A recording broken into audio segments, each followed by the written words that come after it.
Assalamualaikum warahmatullahi wabarakatuh. Welcome back again di acara Mahatalk with Rokteni Indonesia. Applause baby. Hey. Oke. Kali ini lagi-lagi kita kedatangan tamu agung. Agung. Siapa mereka? Ini ada Ustadz Misbah dan Ustadz Pian. Mereka adalah para aktivis masjid Muhajirin, ya. Insya Allah. Masjid Muhajirin Cijerah. Mereka tergabung dalam nama Teras Muhajirin. Plus dong. Wey. Apa sih yang kita bicarakan? Oke, teman-teman barangkali sebagian orang tahu apa namanya gerak langkah teman-teman di Teras Muhajirin yang terkenal dengan quote-quotesnya yang nyeleneh gitu kan ya. Jenaka, anak senja gitu kan ya, maklum anak selam. Tapi semua ramuan-ramuan itu kemudian mereka bawa gagasan-gagasan liar mereka itu adalah diantaranya untuk memakmurkan masjid dan mereka menjadikan kanal masjid sebagai kanal perubahan. Bahkan ketika mereka terakhir nih, konon ceritanya mereka melakukan riding bareng, memotoran gitu. Nah itu daya pikat dan daya eratnya adalah dari bagaimana mereka mengaktifasi memakmurkan masjid. Nah daripada opini, kita langsung aja kepada empunya. Di sini ada Kang Pian sebagai Ketua DKM Masjid Muhajirin, dan di sini ada Ustadz Nanang yang sekaligus sebagai aktivator penggerak Teras Muhajirin. Ceritain dulu dong sama Kang Pian. Kang Pian, gimana sih? Kok bisa mau nerima orang-orang kayak gini gitu? Kan rata-rata gini, yang saya tahu ya rata-rata.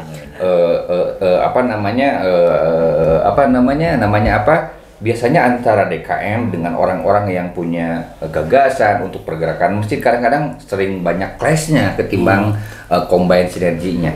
Nah, Kang Pian sendiri sebenarnya melihat masjid dan melihat pemuda ketika ada bersama di masjid, konsep apa sih yang ada dalam kepala Kang Pian sebagai Ketua DKM hingga kemudian dalam tanda petik membukakan pintu gerbang seluas-luasnya untuk anak-anak muda berpartisipasi dalam memakmurkan masjid?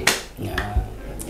Awal mula mungkin yang menjadi catatan paling penting, masjid itu harus menjadi rumah bersama. Oke, rumah bersama. Rumah bersama. Alangkah mirisnya melihat pemuda nangkring di pinggir jalan, ya istilahnya dengan kegiatan yang tanpa ada arah. Oke. Nah, Kang Nanang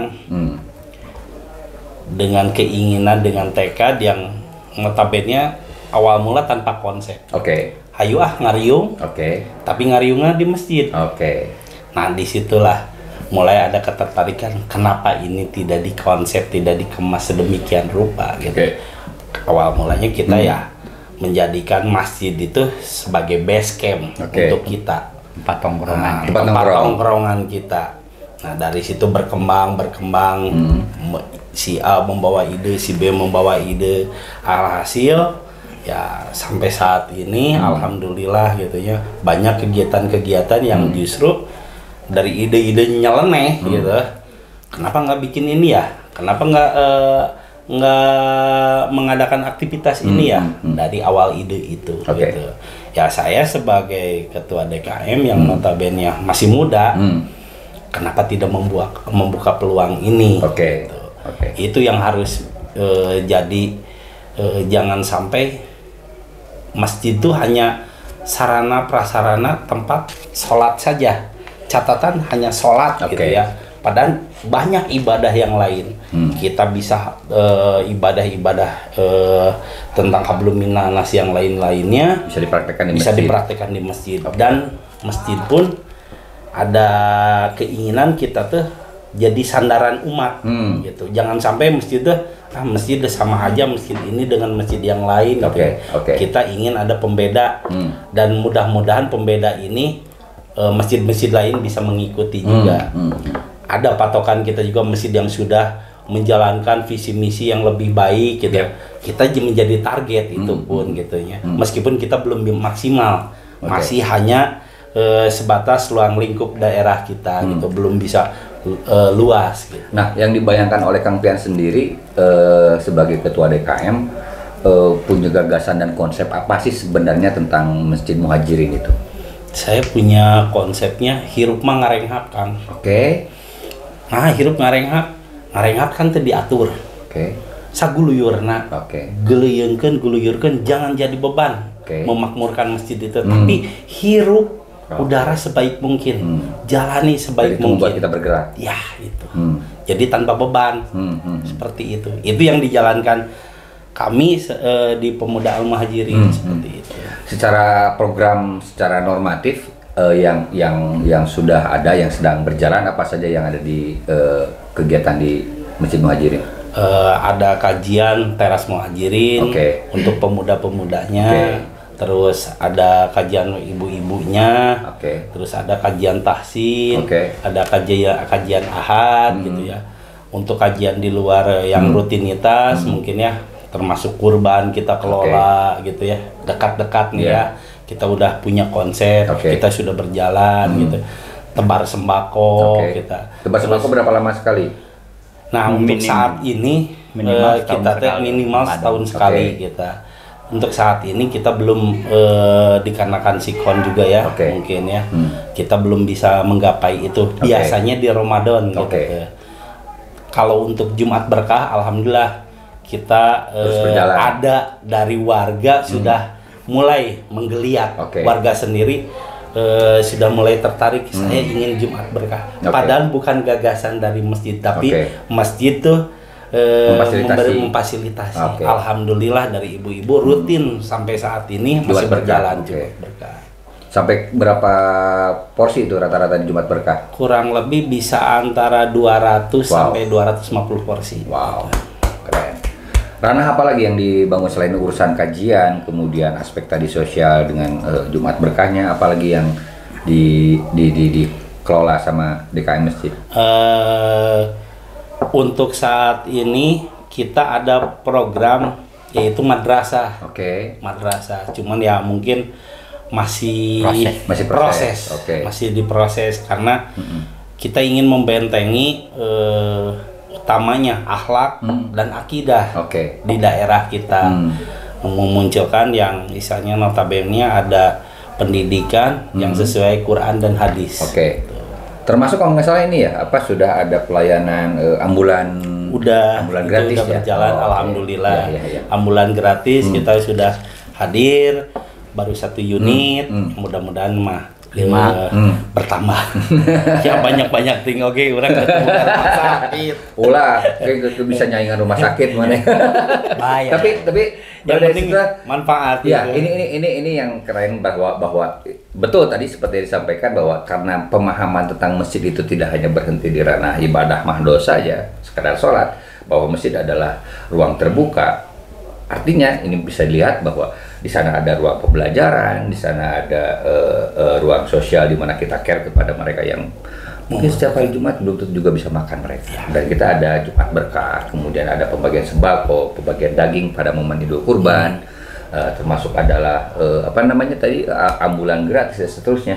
Ini adalah bagian dari cara bagaimana teman-teman Masjid Muhajirin melalui kebijakan DKM, karena pemahaman tentang masjidnya seluas daratan di muka bumi, artinya sangat possibility dengan semua program-program yang memang memberikan benefit kebaikan ke masyarakat. Nah, di sini ada tadi disebut-sebut teras Muhajirin yang notabene di sini ada Kang Nanang, Ustaz Nanang sebagai motor penggerak di kegiatan teras Muhajirin. Ceritain gimana sih sampai kemudian muncul gerakan itu, dan barangkali ini bisa jadi bentuk respon terhadap gagasan dari DKM sendiri yang terdengar, terbaca hingga wah segala aman kalau bikin begini, karena rata-rata belum tentu loh sesederhana apapun kegiatan bisa jadi seringkali antara gagasan pemuda itu tidak sepenuhnya bisa klop dengan DKM. Rata-rata jadi seperti itu. Nah, gimana ceritanya, Nang? Awalnya kan ke Teras Muhajirin didirikan karena mau tidak mau kan sebagai masjid di suatu daerah, mau tidak mau harus bersaing untuk jadi tempat tongkrongan kan. Jadi daripada nongkrong, jadi mau tidak mau kan harus fair kan, ulah nongkrong di jalan kan, tapi gak ada alternatif. Gak ada, ya itu kan jadi awal dari berdirinya Teras Muhajirin. Ketika jadi saingannya tuh bukan masjid ya? oh bukan. Saingannya adalah tempat tongkrong yang lain. Oke. Jadi kan bagaimana membuat remaja atau pemuda merasa nyaman nongkrong di masjid. Jadi dia bisa melakukan apa saja di masjid. Dia ngobrolkan bola, ngomongkan apapun itu, hobi. Jadi mereka kumpul di masjid tanpa sekat. Status sosial apapun itu. Bahkan ternyata informasi yang kemarin aku dapat yang memotoran itu yang ikut pemotoran juga lintas generasi kan? Lintas generasi. Sampai pemuda membawa bapaknya. Oh. Jadi ke bawah.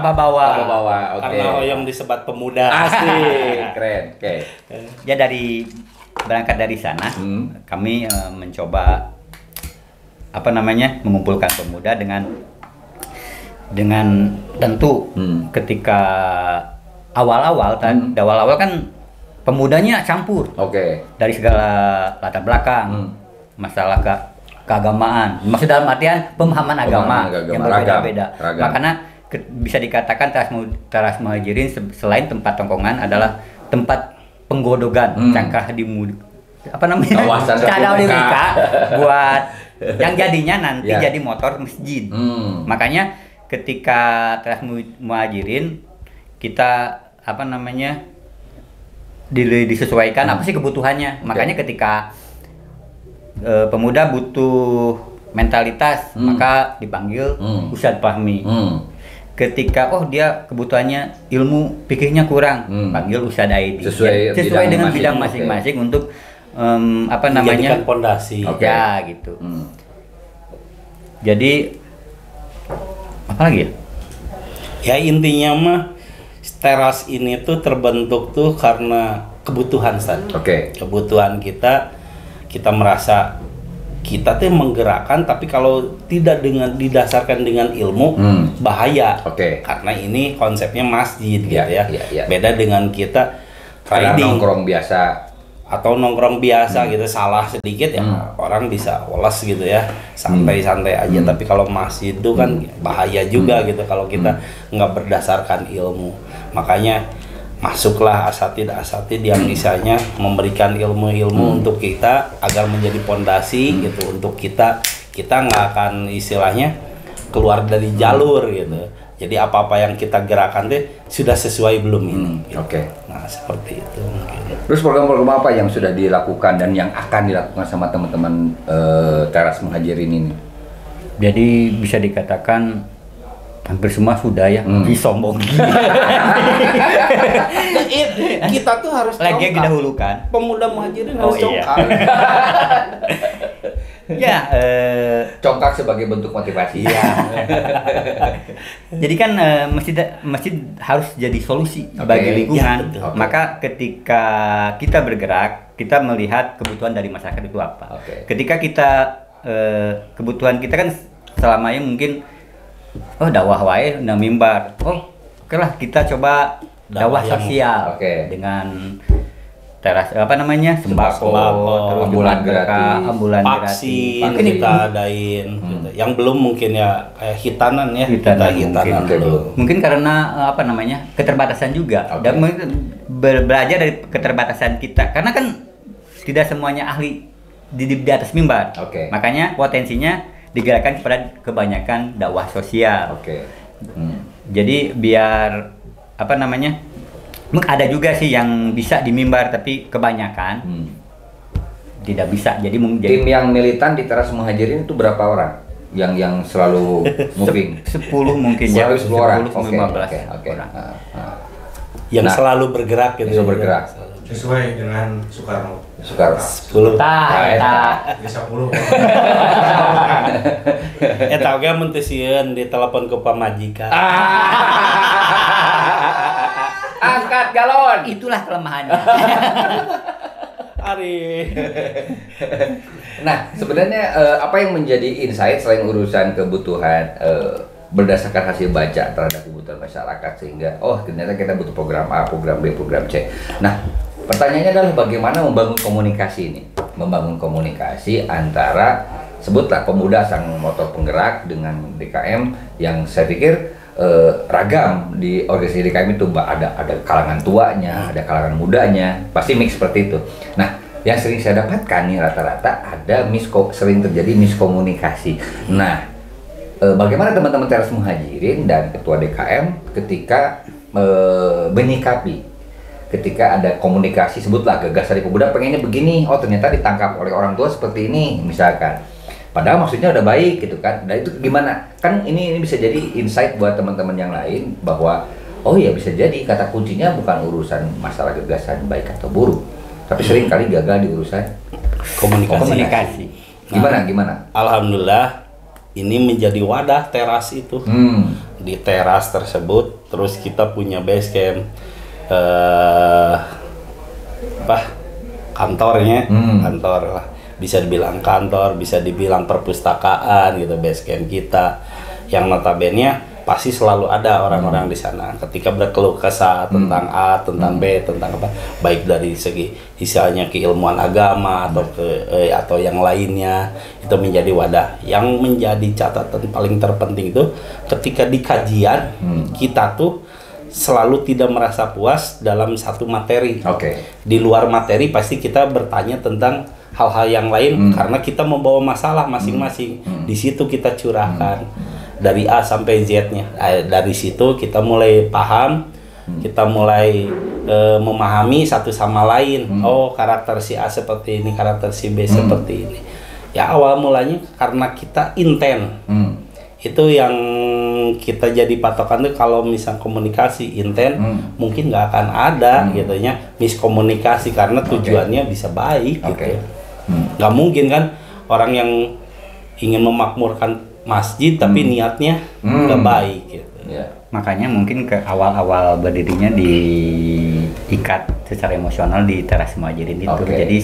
Jadi wadah komunikasi antara yang DKM sama pemuda. Oh, core-nya ada di Teras Muhajirin gitu. Ya.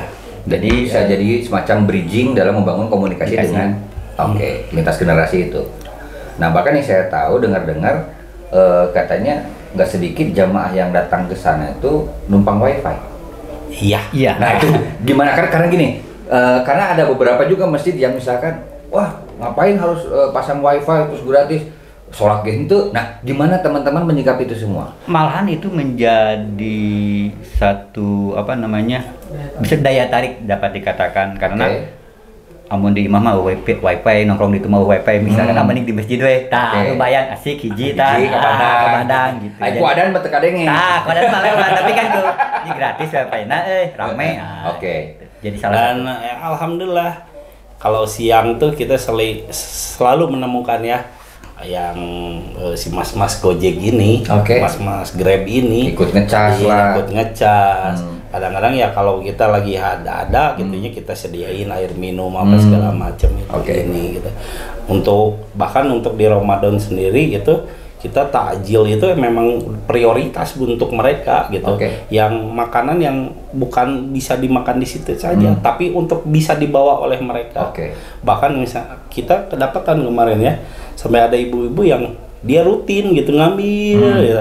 Kita nggak tanya kan kenapa, karena kita tahu dia tuh pasti membutuhkan. Orang yang butuh nggak mungkin ngambil itu gitu. Orang yang mampu nggak mungkin ngambil itu, tapi orang ini kemungkinan memang harus dibantu. Ya kita persilahkan, ibu mau apanya silahkan ambil, memang sudah halal ini di meja ini gitu. Kita arahkan sampai ke sana. Mudah-mudahan ada tadi clue ada salah satu masjid gitu di Surabaya yang mereka bisa menyediakan setiap hari makanan. Mudah-mudahan itu jadi motivasi buat kita gitu. Ya termasuk kayak misalkan apakah berlaku nggak misalkan di Muhajirin ada orang yang ikut sholat terus kemudian kecapean terus dia sampai tertidur, diusir nggak sama ketua DKM atau sama? Malah dikasih kunci. Itu mah buat para pemuda yang tidak dibukakan kunci oleh istrinya. Demikian. Oke. Ya bahkan saya pernah di satu tempat di Nun jauh di sana, kerennya masjid itu di sana disediain guest house. Jadi saya sebagai orang musafir, seorang yang safar, saya ikut sholat di sana, terus mereka tahu saya adalah seorang musafir, sama pengelola masjid itu, saya dipersilakan tidur dan ternyata itu adalah guest house khusus para musafir. Ada dua kamar, pakai spring bed, layaknya hotel. Itu keren. Saya dapat itu. Dan doakan. Amin. Mudah-mudahan Al-Muhajirin bisa. Asik. Mudah-mudahan Al-Muhajirin bisa. Nah, kira-kira halang rintang apa sih dari semua gagasan besar selain dengan tampilan IG-nya misalkan Pika Sebelen yang tadi ya, misalkan ya, yang nyeleneh kayak gitu. Apakah itu sebagai bagian dari strategi daya pikat semacam tadi kenapa harus ada wifi misalkan, kenapa mempersilahkan apapun itu, dan itu dalam konteks apa melakukan itu semua? Bentuk ekspresi kita. Mungkin kan kita meyakini Islam. Islam itu adalah gaya hidup yang sendiri, nilai-nilai aja kan Islam. Jadi sebebas-bebasnya meskipun ada batasan-batasan. Jadi ketika ekspresi di IG ataupun cara berkomunikasi dengan jamaah tidak, alhamdulillah DKM tidak membatasi. Selama tidak keluar dari Quran dan Sunnah. Ya, itu yang penting gitu. Jadi kan kalau sebatas IG-nya rada aneh, tapi nggak aneh juga sih sebenarnya buat kita. Ngajak dari dunianya. Alamiah saja kalian itu mata. Ya bentuk ekspresi kita. Bentuk ekspresi sekaligus mungkin bagian dari strategi magnet untuk menarik. Iya. Kadang-kadang orang jenuh ya dengan konsep yang istilahnya. Jadi kan konvensional. Mungkin untuk membewarakan ke orang bahwa jadi aktivis masjid itu tidak kaku. Jadi be yourself aja gitu. Be yourself. Karena memang Islam mengajarkan untuk menjadi diri sendiri. Nah, terakhir barangkali dari semua tindakan-tindakan yang dalam rangka memakmurkan masjid, hal-hal apa aja yang kemudian menjadi mimpi dan ikhtiar untuk mencapai memakmurkan masjid seperti yang dibayangkan, apa aja yang belum dan yang akan, atau barangkali bisa menyampaikan agenda kedepannya apa saja dan yang akan dikerjakan apa saja. Pada akhirnya kalau dari pemuda ya, regenerasi yang penting. Jadi selain mungkin kan dirintis sekarang dengan kajian anak-anak ya, tapi mudah-mudahan ke depan insya Allah ada kajian remajanya. Ada kedepannya, titik akhirnya mungkin ada madrasah. Ya kebetulan kita juga sekarang tuh karena belum punya madrasah. Alhamdulillah ada beberapa gitu ya yang kita gerakan. Memang ini anak yatim, kita titipkan ke pesantren, kita masukkan ke pesantren untuk regenerasi kita gitu. Karena kita belum ada kemampuan untuk fasilitas tersebut, tapi itu udah bergerak kita gitu.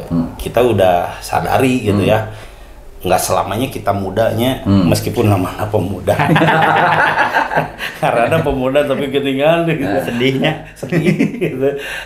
Nah, yang lain barangkali selain itu ya, yang perlu disampaikan itu adalah ada nggak ikhtiar dalam tanda petik usaha yang dilakukan masjid untuk menjaga stabilitas keberlangsungan program?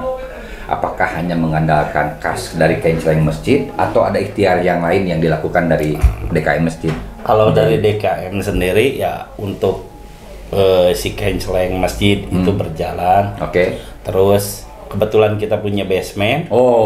Basement keren. Tersebut disewakan. Kita disewakan. Itu menjadi penghasilan untuk tambahan untuk masjid. Terus ada pedagang-pedagang kaki lima yang mereka tuh berjualan kebetulan di toko saya, di depan toko. Hasilnya itu kita masukkan kepada kas masjid.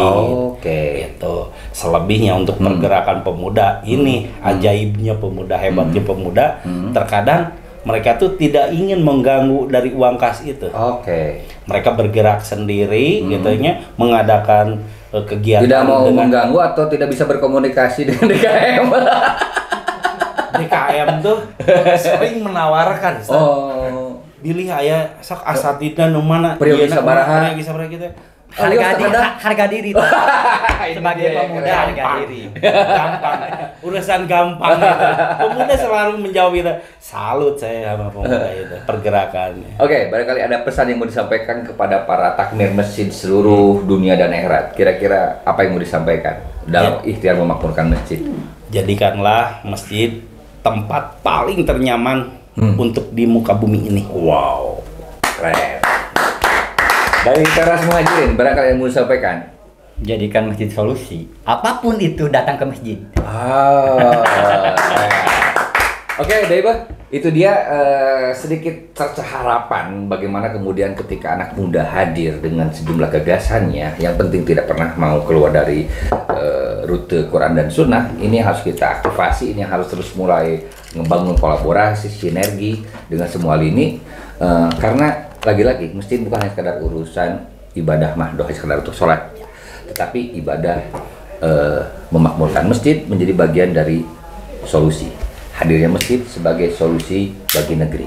Oke, gue Ami dan dia Andes Mara. Ya, sebagai ketua Kemajerin. Sampai ketemu lagi di acara Mahal Talk with Rock Denim Indonesia. Wassalamualaikum warahmatullahi wabarakatuh. Thank you.